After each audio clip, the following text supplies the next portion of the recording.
Says I'm live. What's up, everyone? Aaron Nagler here with Cheesehead TV. Name the movie. I'll answer questions for 10 minutes and 10 minutes only. If those questions do not come in a calm and orderly fashion, I'm on my way out of here. Special Cheesehead TV swag to whoever can answer that trivia question. How is everybody? Good to see everybody in the comments. Did I see Jamal's nasty route today? Can't say that I did. I was a bit preoccupied / busy, but I'm sure I'll see it a billion times across social media throughout the evening. Nagler needs his own big dog in his apartment. You know, guys, your obsession about getting me a dog has reached critical mass with my daughters. I gotta tell you, they have not backed down from their request. If anything, they have doubled down. So I thank you for that, truly. Who has more receiving yards, Lazard or Funchess? Lazard. Drunk cheese time? Oh, God, I wish. More business cheese, if you will. MVS has to make the team to bounce back. Ooh, Joel. Ooh. Going dark in late May. Wow. I mean, you're right, but wow, man, you said it. Zachary, that's funny. That is funny. What else we got here? Packerman and Nagler's dog must be best friends. You guys and the dog, I tell you all. What are you doing to my life? The dog. ESPN Power Rankings has the Packers at 8-8. I laughed when I saw that. I mean, it's pretty much not even worth the pixels it's printed with, so that's fine. Hilarity can ensue when looking at power rankings on May 28th. Look, I think a lot of statistical models will probably follow along those lines this year, simply because the Packers are a prime candidate to regress a little bit as far as the record goes. Now, they could very well be an actually better football team, yet take a step back record-wise. And I don't really care. As long as they make the dance, as long as they're in the playoffs and have a shot, I don't much care. Obviously, I want them to be a better team. I want them to continue to improve. But, you know, with their 13-3, 10-6, I don't care. Just get in the dance. That's where I'm at. All dressed up with no place to go. I had an event for my daughter's school, and so I just kept it on. What the hell, you know? You guys can deal with the scrubbed up business version of Nagler, at least for one night. Aaron, thanks for the super chat. Give the kiddos start saving the dog. Well, hey, you guys may not know, but every super chat goes to Cheesehead TV. That does not come directly to me. So undoubtedly, in a indirect sense, that does help. So me in my pursuit of fending off my daughter's desire for a dog. So thank you. Thank you very much. Can you explain what the QB coach's role is? Well, that's a very good question. I think it kind of varies a little bit from team to team. Certainly in Green Bay, it's a little different because of relationships, etc. Obviously, how Alex Van Pelt was the quarterback's coach is probably different than, what's his name, who was there for 1 year. Signetti, who was there for 1 year. Oh, man, I could tell a fun story about that. I think I'll hold off. Maybe some night I'm drunk cheese. But now you've got Luke Getsy, who's obviously brought back and was, I don't want to say Rodgers' preferred QB coach, but they are close. And, you know, it's no secret that Aaron really wanted him back on the staff. More than anything, they're, you know, on staff to not only, you know, go over fundamentals with the quarterbacks, drill them with those things, but also the mental aspect of it, going over protections, coverages, how they read coverages, what the expected adjustments to those coverages might be. You know, it's a lot of drill work, and the job and or challenge for a lot of quarterbacks coaches, how to keep it fresh, especially when you're working with someone like Aaron Rodgers, who famously said, I welcome hard coaching. I think it was 3 or 4 years ago, an off-season interview with Peter King, where he talked about, I welcome hard coaching. I want to be coached hard. Well, you know, that's all well and good until maybe it's someone that you don't trust and or respect. That's not Aaron in particular. I'm just talking quarterbacks in general. But it is difficult when you're coaching a 2-time MVP. You want that relationship to be tight. You want that relationship to be one where it's a two-way street. There's a lot of trust. And I think Aaron had that with Alex Van Pelt and certainly felt like he lost that once Van Pelt was out the door. And I think that was a big driver in bringing Getsy back. He wanted someone that he trusted. And, LaFleur provided it. I'm tired of all the Packer stations in Wisconsin constantly dissing Rodgers. Gary Ellerson and Bill Michaels need to move to Fibland. They are despised by all of Southern Wisconsin. Okay, well, now I know that last part's not true. I know a lot of people who like those guys. And look, I get that. The problem for me, it's not that they hate Rodgers. I think they are not shy about criticizing Aaron. And Lord knows I haven't been either. I have been the brunt of much criticism online because of it. And some would say borderline stalking. But, I think the problem is you need to find other topics of conversation, and it's a double-edged sword, because if you're on the radio every single day talking sports, especially in a time when there are no sports to talk about, well, the quarterback is going to be a topic of conversation. And the fact that they drafted Jordan Love only adds fuel to that fire. So, I think Aaron's one of the best to ever do it.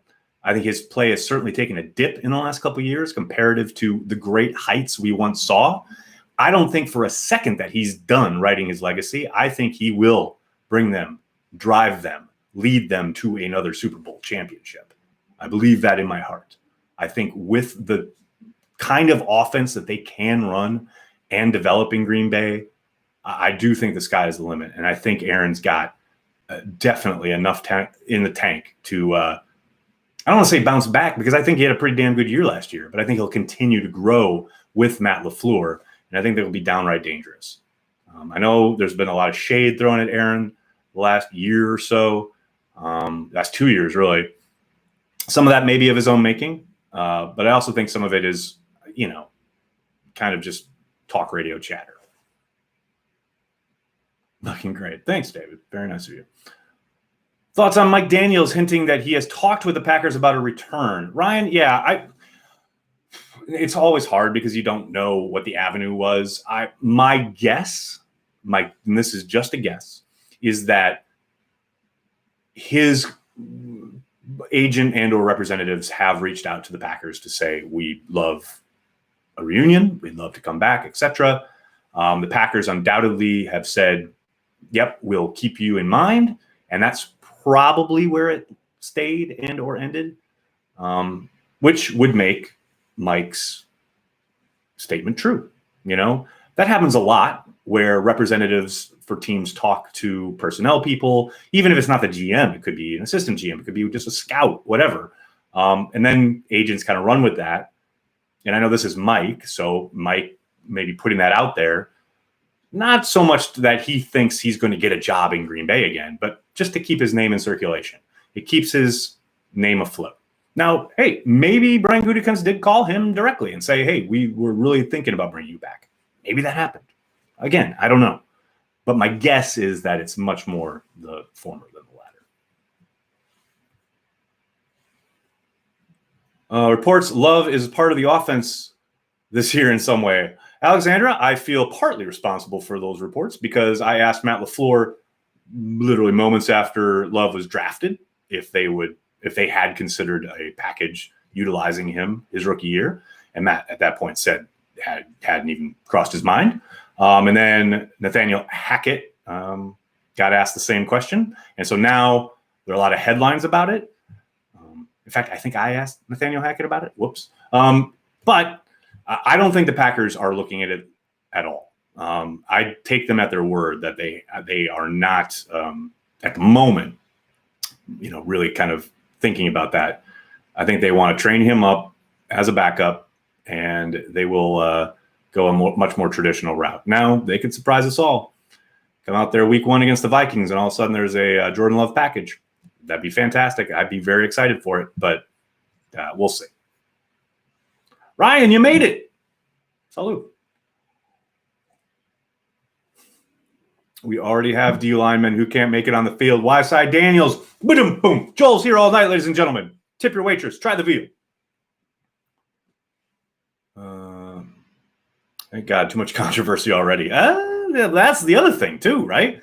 Didn't even want to say that, but yeah, what if Jordan Love gets on the field and balls out a la Taysom Hill? Oh boy, that'd be fun. Not. Good Lord. If Rodgers has the same play as last year while only changing his body language after a bad play by whoever on the team, I'll be happy. Brian, man, don't play body language police. And we just got done watching how many weeks of Michael Jordan being a total dick to his teammates and everyone's celebrating his greatness. Aaron Rodgers is a great player and he demands greatness from those around him. I got no problem if he's pissed off at his teammates after a bad play. I got no problem with that. And the other thing is that sometimes he's not even pissed about the things we think he's pissed about. He could be mad about something that the O-line did that he didn't like or whatever. You know, we don't know. We don't know. You on the sideline, guys are yelling, or he and Matt LaFleur, people are breaking down like Zapruder film style every interaction that they have. Good Lord, I can already tell we're going to go through. This is not on you. This is just off of your question, but I can already tell we're going to have every single fucking press availability this offseason is going to be a temperature taking of Matt LaFleur, Aaron Rodgers, and Jordan Love. Holy cow, I'm already sick of it, and it's May 28th. God help us. Do we all agree Gary should get to run next to Kenny? No. I think they will kick him inside on passing downs on occasion. But I definitely don't want him playing defensive tackle on 1st and 10. I don't think that's a great idea. I'd much rather have a Kingsley Keke, a Hester, who they just picked up, Tyler Lancaster, etc. Gary, I think on first downs, on run-heavy downs, would be problematic. Do you think Josh Jackson gets 25% of the snaps this year? Nope. I think Kadar Holman's going to – no, it's not. It depends on who you're talking to, but I think Kadar Holman's going to surprise a lot of people. He's going to work himself into the mix. God knows, I'm hoping Josh continues to develop and gets on the field and contributes, but – we haven't seen much to suggest that that's on its way 3 years in. NASCAR package looks dangerous. Scott, you got that right. Of course, that was the moniker that Dom Capers gave, putting the 4 pass rushers on the field on 3rd down and letting them pin their ears back. I'm down with that. Looks like you just went to a wedding. I had an event for my daughter's school. Every year they have a baseball day that obviously got canceled this year. And so in lieu of that, they did an IMC baseball day, like on the PA system. And so tonight, they had bingo night in lieu of that. So I did a whole bit, and I dressed up and did the bingo call. So that's why I'm dressed up.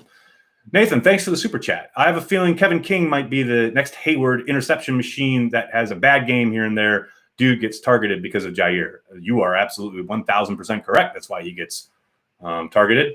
In a rare moment of being correct last summer, all I said all summer long was that he was going to lead the team in interceptions because of that very reason. Quarterbacks aren't going after Jair. They're going to go away from Jair to the other side where Kevin King is.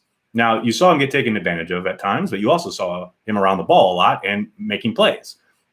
Just needs to hold on to a few more of those. Bryson, thanks for the super chat.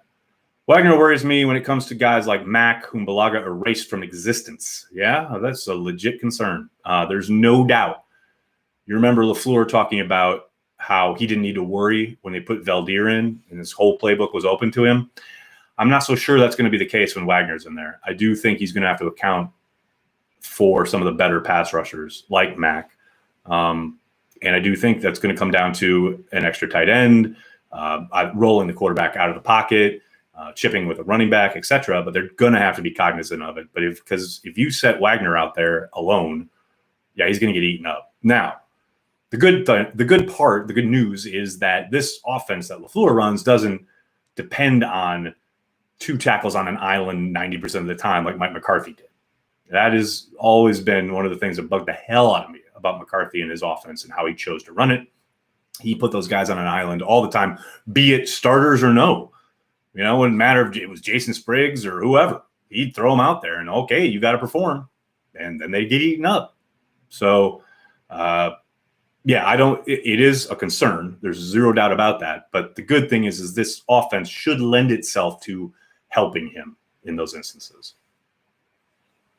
Oh, boy. Javier's got a conspiracy theory. I love it. Packers executives will always prefer, quote, guaranteeing success for a long period of time over going all in for a year because of how real bad small market teams relocation has been. Well, they're never going to relocate. That's not a news conspiracy theory. I hate to disappoint you, but people have said that forever under Ted Thompson. You know, they didn't spend because they were worried, blah, blah, blah. That's all nonsense. I know you know that in your heart of hearts, but it is fun to talk about. Joel, thank you for the super chat. I never again want to hear a Jordy return. He's done. You know, let me just say this. I really enjoyed Jordy's appearance on Pat McAfee's show the other day. But yes, it has launched yet another round of bring Jordy back from certain segments of the Packers populace. And I am with you. He is done. As Professor Jones said to his son, Indiana, in Last Crusade, let it go. I'm actually kind of excited to see how transplants works before there's football to talk. Oh, Jitsu, you are in for a treat, my friend. I have no idea how it's going to work either, but it'll be fun. It'll be a good time next Wednesday. Be there. Bring Favre back. Yeah, I'm all in on that. Chad, do you think the fans are displeased with this draft because we got used to mid first round picks over the past few years? No, I mean, I think fans got used to drafting late under Thompson, so it's not like it's a new phenomena. I do think, as I've said many times, I think the draft industrial complex and the explosion of draft coverage puts lots of names in people's heads, and then when those names don't end up associated with your team, oh, they're idiots. No, they're not idiots. They are professionals who do things however they want to do them, and their way has been pretty damn successful for over, since 1992, whenever Ron Wolf came in. So, again, I get it. I totally get it. But ultimately, 98.7% of draft content that you consume online is entertainment, and that's all it is.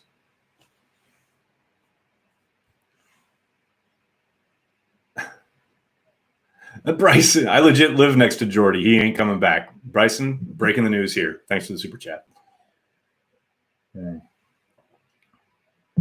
How good is tonight's Packers documentary of seasons 2000 to 2009? Jonathan, the Legacy documentary is fantastic, but I will admit the final kind of chapters are pretty milquetoast just because it's dealing with lots of recent events, lots of people who are either still with the organization or who have recently moved on. And it's a wash. It's a great glorified PR hour or so, whatever it is. But it's still worth it. Definitely worth it. You hear from some great kind of voices who maybe you haven't heard a ton from. But ultimately, yeah, it's a PR dish, which is actually, obviously the entire documentary is a PR dish. But when they're talking about the 30s and 40s and the 50s and whatever, it's like you can tell the truth. You can say what happened. And I think they did a really good job of that. Even up to the 80s, I think they handled the Bart Starr firing. Well, when you have Larry McCarron on camera really teeing off about how upset he was when Bart Starr was fired, I found that of the entire series, I thought that was the most compelling moment. Just because it was so raw and unvarnished. And I think some, not a lot, but especially later on, a lot of it is kind of varnished. But ultimately, I still love it. It's still great. I still watch it all the time. Steve, thanks for the super chat. Thanks for the drink. Very nice of you. Any chance Rodgers continues to light it up and we trade Love? Not tomorrow, but in a couple of years. Could he get a high pick and another QB to groom? Molly, I'm not going to say it's impossible, but I highly doubt it. This move was made with the idea that Jordan Love is the future. And even if Rodgers does ball out, I tend to think they will look to move him rather than, move Love and go the route the Patriots did with Tom Brady. That's my hunch. It's just guesswork on my part. But I do think this is very much Brian Gutekunst planting his flag with, this is my guy. Aaron is Ted's guy. Jordan, it's Brian's guy. I need to watch to help out in trivia. Brandy, that's a very good idea. I have taken some questions from Legacy, so you would be doing yourself a favor, no doubt. Have I ever had to shake Larry McCarron's hand? Yes, I have. Larry is the sweetest, nicest, most insightful guy you'll ever meet. He's a great dude. Adam, do you think Taylor Gabriel's size is the biggest thing stopping us from giving him a shot? The exact opposite of Goot, Ted, Ron's prototypical wide receiver. Or are they truly content with the current wide receiver room? I mean, Adam, I said at the beginning of the free agency process that I thought Taylor Gabriel was a great fit. They clearly don't agree. And yeah, I can only take them at their word. They love what they got. Maybe they don't even love it, but they are happy with what they have, and they think they can win with it. As I pointed out a couple weeks ago, it's not like Brian has sat on his hands when it comes to the wide receiver group. Whether it was calling, when Watkins was available, he made that call. Allen Robinson, it came down to a choice between the Packers and the Bears. He chose the Bears. They tried to sign Sanders when he was a free agent. They tried to trade for the Jets guy, whose name I'm totally forgetting. But it's not like it's not like he has been inactive. He has been in those conversations, as he said he would be. He just hasn't pulled the trigger and or gone over the top to acquire a wide receiver. My sense is because he knows, or he thinks that, they've got Devontae Adams, they've got Aaron Jones, they've got now a developing Sternberger, etc. They've got weapons, and they don't need to overpay. And they don't need to overvalue the wide receiver position, especially with a new coach and system and an offense that doesn't feature wide receivers the same way Mike McCarthy's offense did. And I do think that plays a part in Packers fandom being so obsessed with the wide receiver group. We got used to a decade plus of 4 and 5 wide receivers and Ted Thompson providing tons of wide receivers every year because that was what the offense called for. This offense, how they want to run it, is not as dependent on wide receiver talent. Now, do they need better play there? Undoubtedly, unquestionably. They feel they can get it from the continued development in-house. We'll see. As I said in the title of this video, hope is not a plan. Unless you're counting on development, then apparently that's the plan. Nathan, thanks to the super chat. Casey Hayward tweeted at me that he may do another Cellcom commercial someday. Also, I'd like to say that I think Raji is going on transplants. Oh, Nathan, you have no idea about transplants, sir. Although that's kind of funny. Matt, thanks to the super chat. Jordan Love, over under 10 snaps this year. Under. I'll be shocked if he sees the field. Now, obviously, that's crystal ball stuff. And, knock wood, Aaron Rodgers doesn't get injured. And, yes, Jordan Love on the bench with a snapback and clipboard all year long. Can we get a Nagler's Never Right with analysis of the draft picks? You know what? That's not a terrible idea. That is not a terrible idea. I'm always hesitant to do solo Nagler's Never Rights because I do this all the time, or I do the Zoom happy hours. And so when I do the podcast, I want to have a guest. And I try to make it like, someone you guys want to hear from. But, I could do that. That's a good idea. We're in the depths of the off season. I'll put that together. A+ parenting.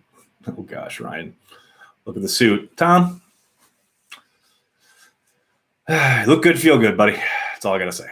No, I had a thing for my daughter's school. Nags, would you be surprised if we cut Montravius Adams? Nope. You got a lot more here in your question, Zachary, but no, it wouldn't surprise me in the least. I was asked about this yesterday.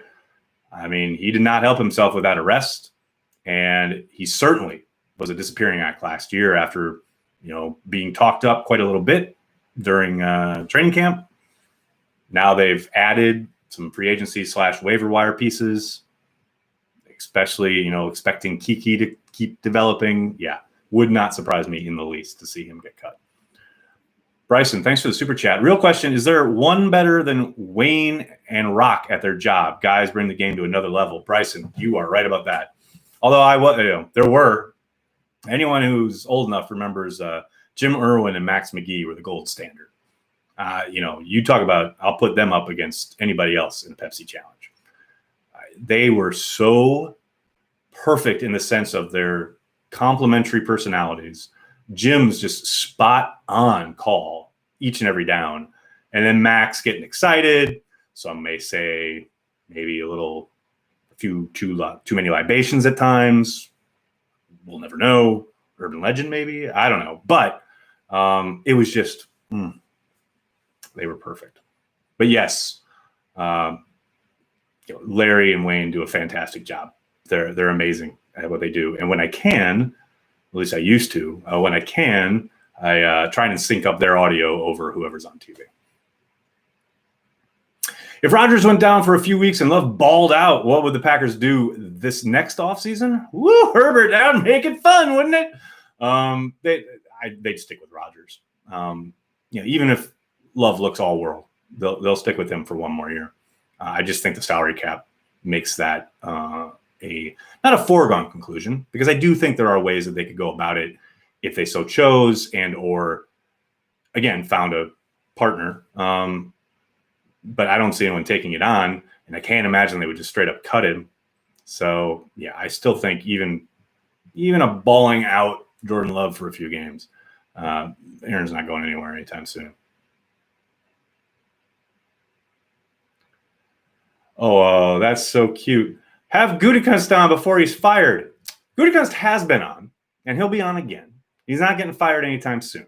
And I love Packers fans who call for firings before they even see the completed picture. Never change. All right, I'm going to have to get going. Can't thank you guys enough for hanging out tonight. Please hit like, hit subscribe, tell your friends, tell your family. Cheesehead TV. We're devoted to Green Bay Packers fans worldwide. Have a great night, everybody. Go Pack Go.